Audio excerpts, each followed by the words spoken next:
केंद्रीय मानव संसाधन मंत्री रमेश पोखरियाल निशंक ने कहा, नीट और जेईई की परीक्षा के लिए सरकार पूरी तरह तैयार। मुख्यमंत्री नीतीश कुमार ने ऑनलाइन एलपीसी सुविधा का किया शुभारंभ। अब घर बैठे मिल सकेगा दखल कब्जा प्रमाण पत्र। प्रदेश में कोरोना से ठीक होने वालों की दर बढ़कर 85.13% हुई।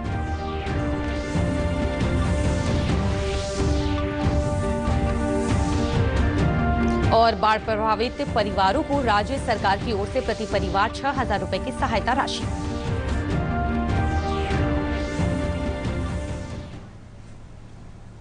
नमस्कार, मैं हूं प्राची। ये देखते हैं समाचार विस्तार से।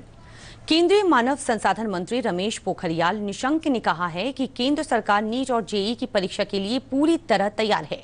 उन्होंने कहा कि 90% छात्रों को अपना प्रवेश पत्र भी डाउनलोड कर लिया है। ऐसे में परीक्षा टालने का सवाल ही नहीं उठता। श्री निशंक ने कहा कि नीट और जेईई की परीक्षा में देरी से शून्य सत्र होने का खतरा है। उधर राष्ट्रीय परीक्षा एजेंसी एनटीए ने कहा कि कोविड महामारी के मद्देनजर नीट और जेईई परीक्षा कराते समय पूरी सावधानी बरती जाएगी। इसके लिए सभी आवश्यक उपाय किए जाएंगे। एनटीए के महानिदेशक डॉक्टर विनीत जोशी ने कहा कि सभी परीक्षार्थियों और कर्मचारियों की सुरक्षा उनकी प्राथमिकता है। उन्होंने आश्वासन दिया कि परीक्षा के दौरान सुरक्षित दूरी बनाए रखने के बारे में सरकारी दिशा निर्देशों का पालन किया जाएगा। उन्होंने बताया कि परीक्षा हॉल की संख्या बढ़ाई गई है ताकि एक कमरे में 12 परीक्षार्थियों से अधिक न बैठे। वहीं एनटीए ने नीट परीक्षा के लिए प्रवेश पत्र जारी कर दिया है। जेईई मेंस की परीक्षा 1 से 6 सितंबर तक और नीट की परीक्षा 13 सितंबर तक आयोजित होगी। राज्य में अब भूस्वामी प्रमाण पत्र ऑनलाइन भी मिलेगा। मुख्यमंत्री नीतीश कुमार ने कल वीडियो कॉन्फ्रेंसिंग के माध्यम से राजस्व एवं भूमि सुधार विभाग की ऑनलाइन भूमि दखल कब्जा प्रमाण पत्र की सुविधा का शुभारंभ किया। इस सुविधा के शुरू हो जाने से लोगों को घर बैठे भूस्वामी प्रमाण पत्र मिल सकेगा। कहीं से भी लोग इस सुविधा का लाभ उठा सकेंगे। इस मौके पर मुख्यमंत्री ने कहा कि इस सुविधा के शुरू हो जाने से राज्य में भूमि विवाद की समस्या कम होगी और लोगों को भी सरकार दफ्तरों के चक्कर नहीं लगाने होंगे। केंद्रीय वित्त मंत्री निर्मला सीतारमण ने वस्तु और सेवा कर जीएसटी क्षतिपूर्ति का भुगतान राज्यों को नहीं किए जाने का मुद्दा बनाए जाने के लिए विपक्ष की आलोचना की है। केंद्रीय वित्त मंत्री ने कहा कि जो जीएसटी को लागू नहीं कर सके उन्हें इस पर आत्मचिंतन करने की जरूरत है। वीडियो कॉन्फ्रेंसिंग के माध्यम से आयोजित जीएसटी परिषद की 41वीं बैठक में वस्तु और सेवा कर के कार्यान्वयन से होने वाले राजस्व के नुकसान के मुआवजे के संबंध में विचार विमर्श किया गया। बैठक के दौरान राजस्व संग्रह बढ़ाने के लिए कराधान संरचना की समीक्षा भी की गई।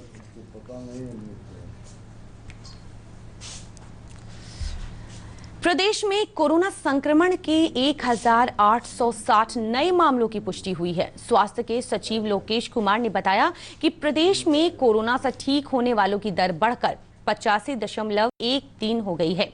यह राष्ट्रीय औसत से 9% अधिक है। उन्होंने कहा कि जल्दी ही बेतिया के राजकीय मेडिकल कॉलेज में RT-PCR जांच शुरू कर दी जाएगी। इसके अलावा पावापुरी मेडिकल कॉलेज और NMCH में भी जांच केंद्र जल्द ही तैयार हो जाएगा। 1 से 2 दिनों के भीतर बेतिया में जो राजकीय मेडिकल कॉलेज बेतिया है वहाँ पर RT-PCR जांच की व्यवस्था हो जाएगी। उसके बाद सिर्फ 2 ही मेडिकल कॉलेज बचेंगे जहाँ पर काम प्रारंभ है। पावापुरी में लगभग काम समाप्त है और मशीन आ चुकी है। हम लोग उम्मीद करते हैं कि 1 सप्ताह के भीतर हम लोग पावापुरी में भी RT-PCR जाँच की सुविधा उपलब्ध करा देंगे। NMCH में भी सिविल कंस्ट्रक्शन वर्क चल रहा है और मशीन आ चुकी है। तो NMCH में भी हम लोग अगले 2 सप्ताह के भीतर काम हम लोग जांच कार्य प्रारंभ कर देंगे। तो इस प्रकार सभी मेडिकल कॉलेज में RT-PCR की जांच की व्यवस्था हो जाएगी। मुजफ्फरपुर जिले में कोरोना संक्रमण पर नियंत्रण के लिए विशेष अभियान चलाया जा रहा है। जिले के शहरी क्षेत्रों में प्रत्येक वार्ड के आंगनबाड़ी केंद्र पर रैपिड एंटीजन किट से कोरोना जांच की व्यवस्था की गई है। जिलाधिकारी डॉक्टर चंद्रशेखर सिंह ने बताया कि जिले में अब तक 72,000 से अधिक लोगों की कोरोना जांच की गई है।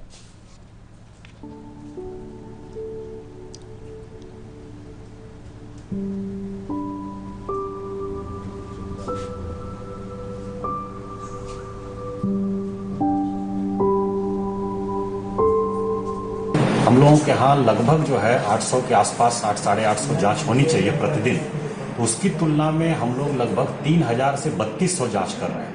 तो कम्प्रिहेंसिव जांच हम लोग कर रहे हैं, जो मानक है WHO का, उससे लगभग 3 गुना 4 गुना हम लोग कर रहे हैं।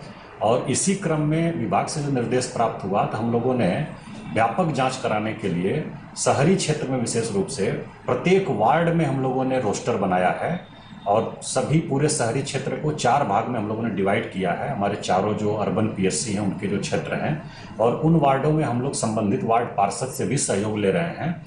और हम लोगों की कोशिश है कि प्रत्येक वार्ड में कैंप हो और वहाँ टेस्ट जो लोग कराना चाह रहे हैं उनकी टेस्ट हो जाए। प्रदेश में बाढ़ की स्थिति में आंशिक सुधार हुआ है, हालांकि प्रभावित जनसंख्या में कमी नहीं आई है। अभी भी 16 जिलों के 130 प्रखंडों की 1333 पंचायतें बाढ़ से प्रभावित हैं, जहां 83 लाख से अधिक आबादी को बाढ़ का सामना करना पड़ रहा है।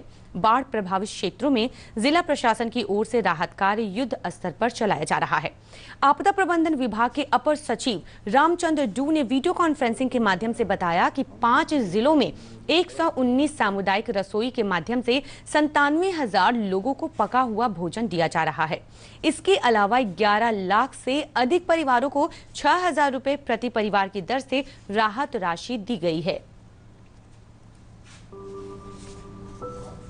हम लोग जो बाढ़ पीड़ित परिवारों को जो ग्रेशियस रिलीफ देते हैं, आज तक 11,19,834 बाढ़ पीड़ित परिवारों को हम लोग 6,000 की दर से अभी तक कुल 671.90 करोड़ का भुगतान उनके बैंक खाता में किया गया है। जल संसाधन के प्रभारी अभियंता ने बताया कि बूढ़ी गंडक, रोसड़ा और खगड़िया में, जबकि गंगा नदी पटना के गांधी घाट में अभी भी खतरे के निशान से ऊपर है। शेष जगहों पर लगभग सभी नदियों के जलस्तर में कमी हो रही है, जिससे राहत मिलने की उम्मीद है। बूढ़ी गंडक सभी जगहों पे फॉलिंग ट्रेंड है। सिकंदरपुर, समस्तीपुर, रोसड़ा और खगड़िया में स्टैटिक है। ये खतरे के निशान से केवल रोसड़ा में 37 सेंटीमीटर और खगड़िया में 94 सेंटीमीटर ऊपर बढ़ रही है।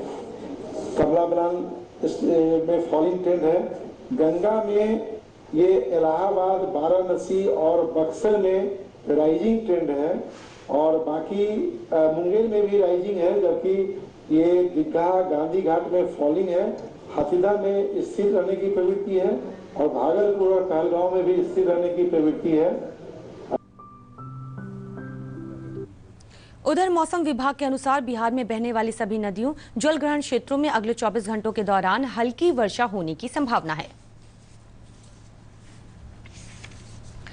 पूर्व मध्य रेल के समस्तीपुर रेल मंडल के तहत सरायगढ़ से राघोपुर के बीच नवनिर्मित ब्रॉड गेज रेलखंड पर ट्रेनों के परिचालन की मंजूरी दे दी गई है। पूर्वी क्षेत्र के मुख्य रेल रक्षा आयुक्त शैलेश कुमार पाठक ने इस रेलखंड पर ट्रेनों के परिचालन की अनुमति दी। इस रेलखंड पर चलने वाली ट्रेनों की गति 100 किलोमीटर प्रति घंटा तय की गई है।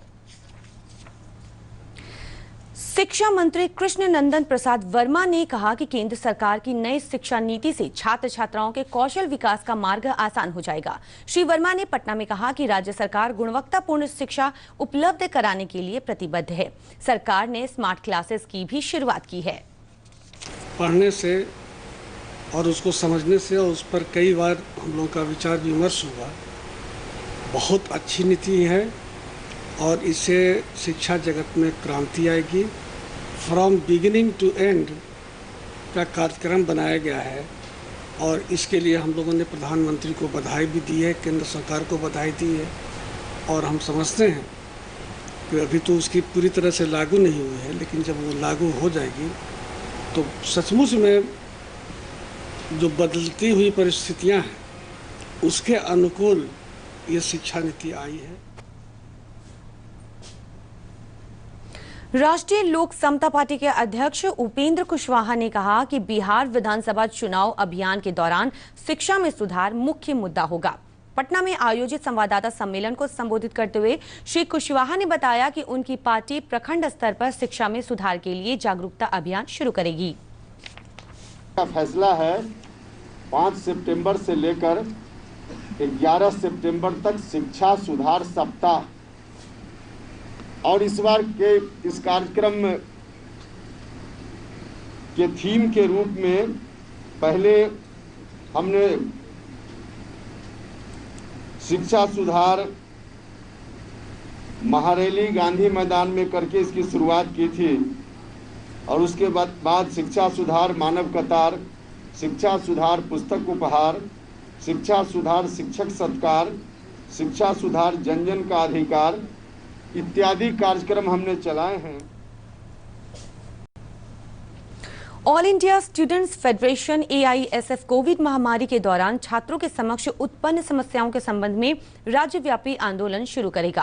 फेडरेशन के राष्ट्रीय सचिव सुशील कुमार सिंह ने पटना में संवाददाताओं से बातचीत करते हुए कहा कि उनका संगठन इस मुद्दे पर भूख हड़ताल शुरू करेगा।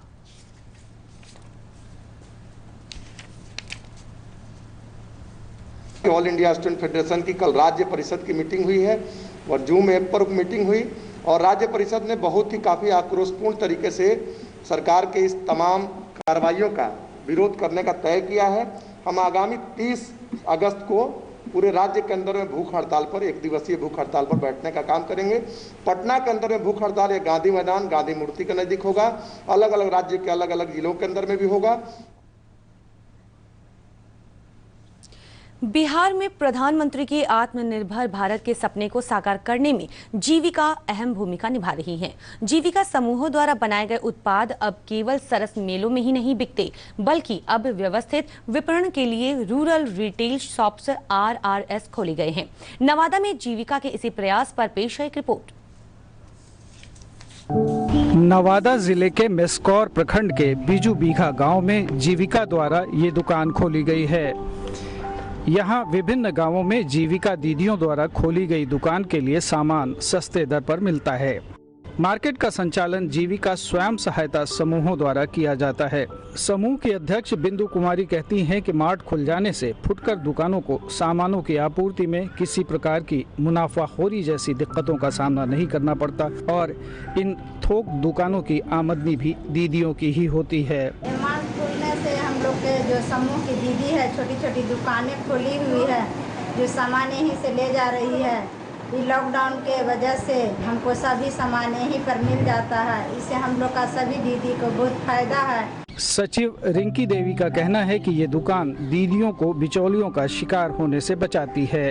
यहाँ के लिए सभी दीदी को होलसेलर रेट में जो खुला है, इसी का मैं एक रेट में भी हम परोरिया गांव की बच्चिया देवी, जो जीविका की सदस्य हैं, ने अपने गांव में एक छोटी खुदरा दुकान खोल रखी है।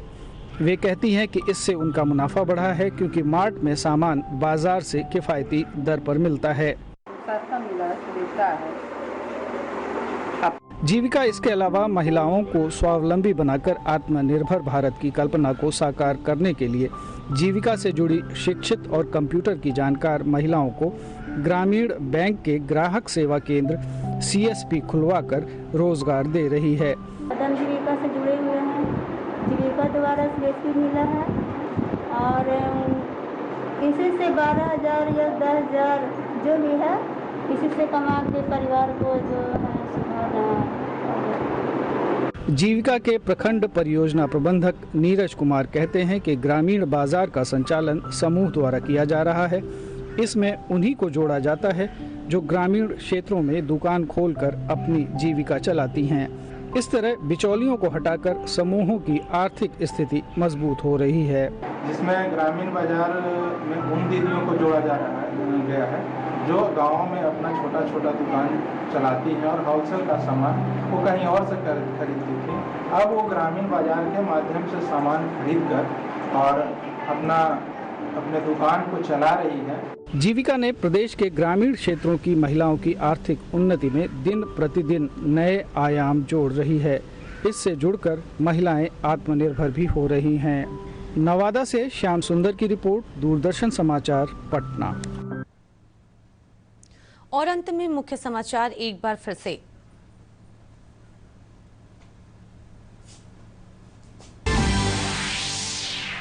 केंद्रीय मानव संसाधन मंत्री रमेश पोखरियाल निशंक ने कहा, नीट और जेईई की परीक्षा के लिए सरकार पूरी तरह तैयार। मुख्यमंत्री नीतीश कुमार ने ऑनलाइन एलपीसी सुविधा का किया शुभारंभ। अब घर बैठे मिल सकेगा दखल कब्जा प्रमाण पत्र। प्रदेश में कोरोना से ठीक होने वालों की दर बढ़कर 85.13% हुई।